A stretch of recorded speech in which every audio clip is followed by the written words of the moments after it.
அனைவருக்கும் வணக்கம். இன்னைக்கு நம்ம லேர்ன் தமிழ் ஸ்டடி சேனலில் என்ன பார்க்க போகிறோம் அப்படின்னா, பிஜிடிஆர்பி, யூஜிடிஆர்பி, காலேஜ் டிஆர்பி இது போல் போட்டித் தேர்வுகளுக்கெல்லாம் தயாராகக்கூடிய நண்பர்களுக்கான வீடியோ தான் இது. கட்டாயமாக படித்தவங்களுக்கெல்லாம் இது ரீகால் பண்ணுறதுக்கு ரொம்ப யூஸ்ஃபுல்லாக இருக்கும். ஒரு முறை கேட்டாலே நம்ம படித்ததை நினைவூட்டிக்கலாம். அந்த வகையில் ரொம்ப சிறப்பாக தேர்வு செய்யப்பட்ட வினாக்கள் கட்டாயமாக பயனுடையதாக இருக்கும். சங்க இலக்கியங்கள் தொடர்பான வினாக்களை நம்ம பார்க்கலாம். சேரனுக்கும் சோழனுக்கும் நடக்க இருந்த போரை தடுத்தவர் முடமோசியார். சேரனுக்கும் சோழனுக்கும் இருந்த போரை தடுத்து நிறுத்தியவர் முடமோசியார்.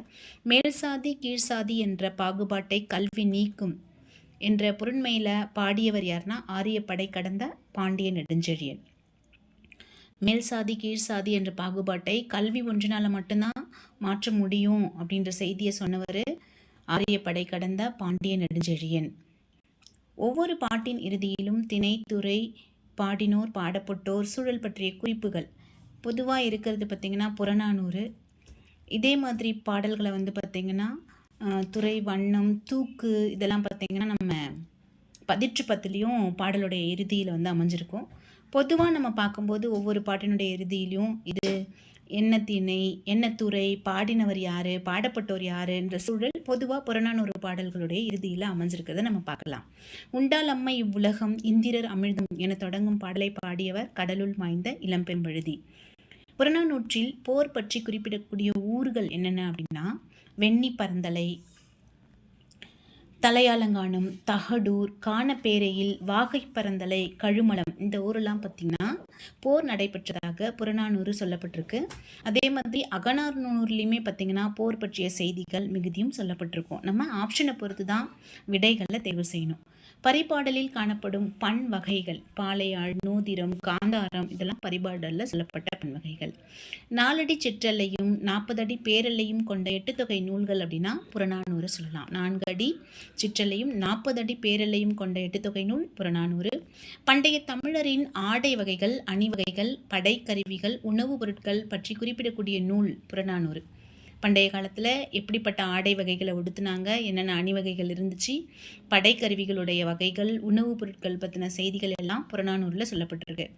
நல்லது செய்தல் ஆற்றீராயினும் அல்லது செய்தல் ஓம்பு மீன் என்ற பாடலை பாடினவர் யார்னா நரிவிருவு தலையார். இந்த பாடல் புறநானூற்றில் இடம்பெற்றிருக்கும். பரிபாடல் பற்றிய பழைய வெண்பா சுற்றி உள்ள பாக்களுடைய எண்ணிக்கை அப்படின்னா 70 பாக்கள். பரிபாடலில் பழைய வெண்பா மூலமாக நமக்கு எத்தனை பாக்கள் இருக்கிறதா அறிய முடியுதுன்னா 70 பாக்கள் இருக்கிறதா அறிய முடியுது. ஆனால் நமக்கு கிடைத்த பாடல்களுடைய எண்ணிக்கை 22. காயாம்பூவின் நிறத்தையும் நீல வண்ண மேனியையும் உடையவன் யார் அப்படின்னா திருமால். காயாம்பூவுடைய நிறத்தையும் நீல வண்ண மேனியையும் உடையவன் திருமால். சேரர்கள் கடல் போரில் வல்லவர்கள் என்ற செய்தி பாடப்படக்கூடிய நூல் எதுனா பதிற்றுப்பத்து. அதாவது சேரர்கள் கடல் போரில் வல்லவங்க என்ற செய்தியை குறிப்பிட்டு பாடக்கூடிய நூல் பதிற்றுப்பத்து. ஏன்னா பதிற்றுப்பத்து முழுவதுமே பார்த்திங்கன்னா சேர மன்னர்களுடைய சிறப்புகளை சொல்லக்கூடிய நூல். கலங்கை கண்ணி நார்முடி சேரல் இனிய பொருளே ஆயினும் பிறருக்கு பகுத்து தந்து மகிழ்பவன் என்று பாடியவர் யார்னா காப்பியாற்று காப்பியனார். ஏன்னா இது பதிற்றுப்பத்தில் 4வது பத்தா அமைஞ்சிருக்கும். கலங்கை கண்ணி நான்முடி சேரல் என்ற மன்னனை பாடியவர் யார்னா காப்பியாற்று காப்பியனார் என்ற புலவர் தான். இரவலர்கள் வராத நேரத்திலும் இரவலர்களை தேடி சென்று கொடுக்கக்கூடிய மன்னன் யார்னா ஆடுகோட்பாட்டு சேரலாதன். 6ஆம் பத்தில் இவங்களை பற்றி பாடியிருப்பாங்க. இரவலர்கள் வராத நிலையிலும் இரவலர்களை தேடி தானே சென்று கொடுக்கக்கூடிய வழக்கமுடைய மன்னன் ஆடுகோட்பாட்டு சேரலாதன். பரிபாடலின் 3வது பாடல் யாரை பற்றியது அப்படின்னா திருமால் பற்றியது. யார் பாடியிருப்பாங்கன்னா கடுவன் இளமையினார் பாடியிருப்பார். எழுமுடி மாலை யாருக்கு உரியதுன்னா இமயவர்மனுக்குரியது. எழுமுடி மாலை யாருக்குரியது? இமயவர்மன் நெடுஞ்செழியன். பழையனுடைய காவல் மரம் எதுனா வேம்பு. பழையன் அவனுடைய காவல் மரமாக இருந்தது வேம்பு. 10 பாட்டாதி மனம் பற்றினார் பற்றுவரோ எத்தனையும் பொருட்கிடனாய் என பாடியவர் யார்னா பேராசிரியர். 10 பாட்டாதி மனம் பற்றினார் பற்றுவரோ எத்தனையும் பொருட்கிடனாய் என பாடியவர் பேராசிரியர்.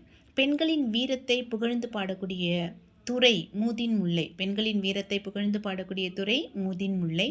சோழர்கள் மௌலியர்களை தோற்கடித்த இடம் வல்லம். சோழர்கள் மௌரியர்களை தோற்கடித்த இடம் பார்த்திங்கன்னா வல்லம். கண்ணகிக்காக பேகனை பாடியவர் யாருன்னா அரிசில் கிழார், கபிலர், பரணர், பெரும்குன்று கிழார். கண்ணகிக்காக பேகனை பாடியவர்.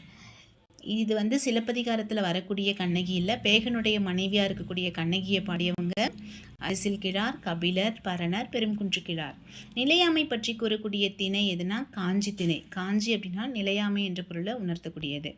மோசிகீரனார், இதே காஞ்சி நம்ம புறப்பொருள் வெண்பா மாலையில் படிக்கும்போது பார்த்திங்கன்னா காஞ்சி திணையை குறிக்கும். நிலையாமையை சுட்டக்கூடியதாகவும் இந்த காஞ்சி அழைக்கப்படுது. மோசிகீரனார் என்ற புலவரை பற்றி பாடிய புலவர் பெரும் சித்திரனார். மோசிகீரனார் என்ற புலவரை பற்றி பாடியவர் பெரும் சித்திரனார். ஒருவனை ஒருவன் அடுதலும் தொலைதலும் புதுவது அன்று இவ்வுலகத்தின் இயற்கை அப்படின்னு பாடினவர் இடைக்குன்று கிழார். ஒருவனை ஒருவன் அடுதலும் தொலைதலும் புதுவது அன்று இவ்வுலகத்தின் இயற்கை என பாடியவர் இடைக்குன்று கிழார். செல்வக்காலை நிற்பினும் அல்லல் காலை நில்லனன் மண்ணே என பாடியவன் என்ன கோப்பெரும் சோழன். தன்னுடைய நண்பன் பிசிராந்தையான் தான் இறக்கக்கூடிய தருவாயில் கண்டிப்பாக தன்னை தேடி வருவான்ற நம்பிக்கையில் பாடப்பட்ட பாடல் தான் செல்வக்காலை நிற்பினும் அல்லல் காலை நிழலன் மண்ணே. நான் மகிழ்ச்சியாக இருக்கும்போது வரலனாலும் நான் துன்பத்தில் இருக்கும்போது கண்டிப்பாக என்னுடைய நண்பன் வருவான் அப்படின்னு சொல்லிட்டு பாடினவர் கோப்பெரும் சோழன். 1894 புறநானூற்று பாடலை பதிப்பித்தவர் யாருன்னா உவேசா. 1894 புறநானூற்று பாடலை பதிப்பித்தவர் உவேசா.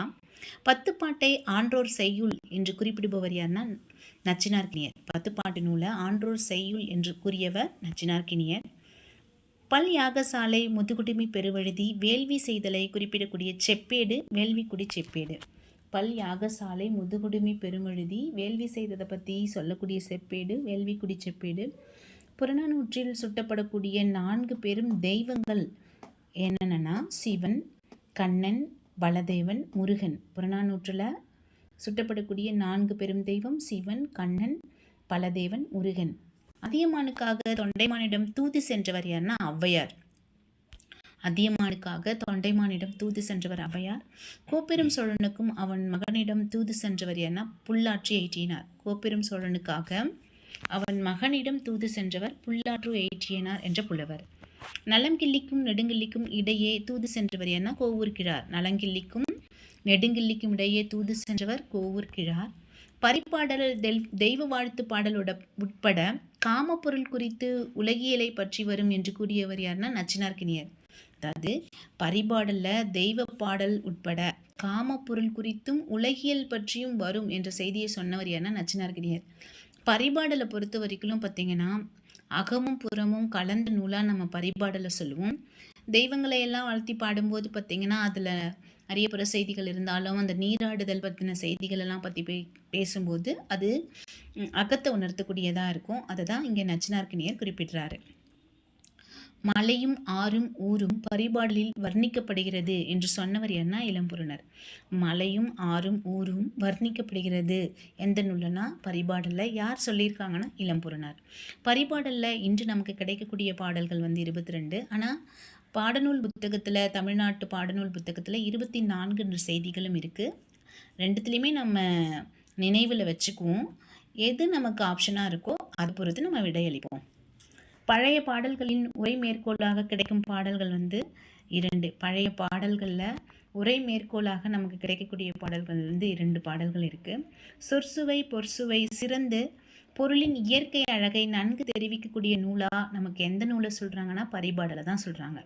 அப்போ நம்ம பரிபாடல் பற்றி ஒரு 4-5 வினாக்களை தொடர்ந்து நம்ம பார்த்தோம். புலவர் ஆற்றுப்படை என அழைக்கப்படக்கூடிய நூல் எதுனா திருமுருகாற்றுப்படை. புலவர் ஆற்றுப்படை என அழைக்கப்படக்கூடிய நூல் திருமுருகாற்றுப்படை.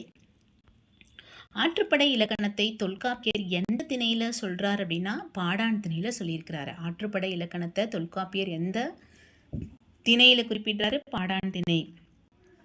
சங்க நூல்கள் இலக்கியங்கள் என்று முதல்ல சொன்னவர் யாருன்னா களவியலுக்கு உரை எழுதிய நக்கீரர்.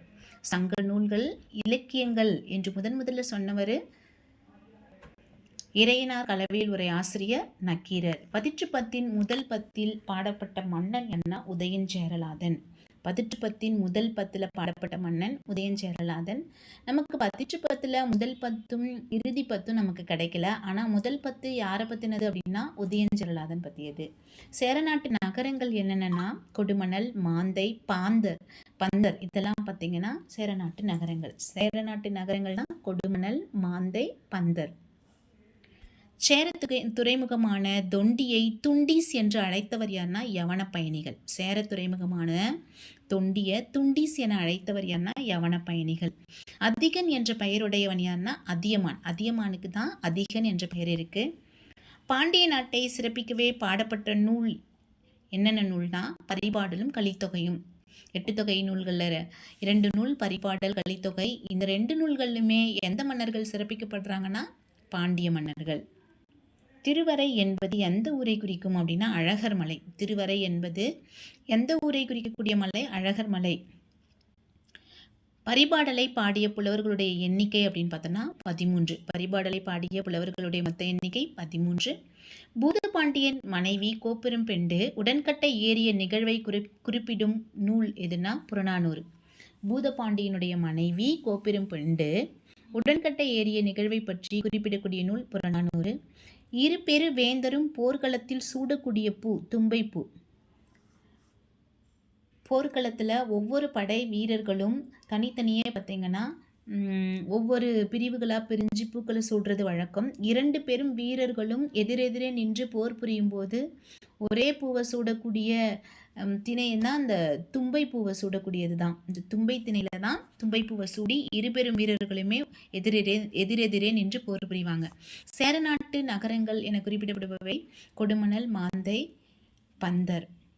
கடம்பர்கள் என்பவர்கள் சேரநாட்டு கடல் கொள்ளையர்கள். இவர்களை வென்றவன் யார்னா இமயவர்மன் நெடுஞ்சேரலாதனும் அவனுடைய மகனாக இருக்கக்கூடிய சேரன் செங்குட்டுவனும். அதாவது கடம்பர்கள் என்று சொல்லக்கூடியவர்கள் யார்னா கடல் கொள்ளையர்கள். இவர்களை அழிச்சு வென்றவன் யார்னா இமயவர்மன் நெடுஞ்சேரலாதன். அவனுடைய மகன் யார்னா சேரன் செங்குட்டுவன். இவர்கள் இருவருமே சேர்ந்து இந்த கடம்பர்கள் என்று சொல்லக்கூடிய கடற்கொள்ளையர்களை அழிச்சிருக்கிறாங்க. அப்போது இந்த பகுதியில் பார்த்திங்கன்னா நம்ம சங்க இலக்கியங்கள் பார்ட் 1 வீடியோவை பார்த்தோம். ஏன்னா இதில் பார்த்திங்கன்னா நிறைய வினாக்கள் இருக்குது. நம்ம எத்தனை முறை படித்தாலும் நம்ம மனதில் நிற்க மாட்டேங்குது. அப்போ திரும்ப திரும்ப நம்ம படிக்கும்போதும் இல்லை கேட்கும்போதோ இந்த வினாக்கள் கட்டாயமாக நம்ம மனதில் பதியும். இந்த பதிவு உங்களுக்கு பயனுடையதாக இருக்குன்னு நினைக்கிறேன். நன்றி, வணக்கம். மீண்டும் நம்ம அடுத்த பதிவில் சந்திக்கலாம்.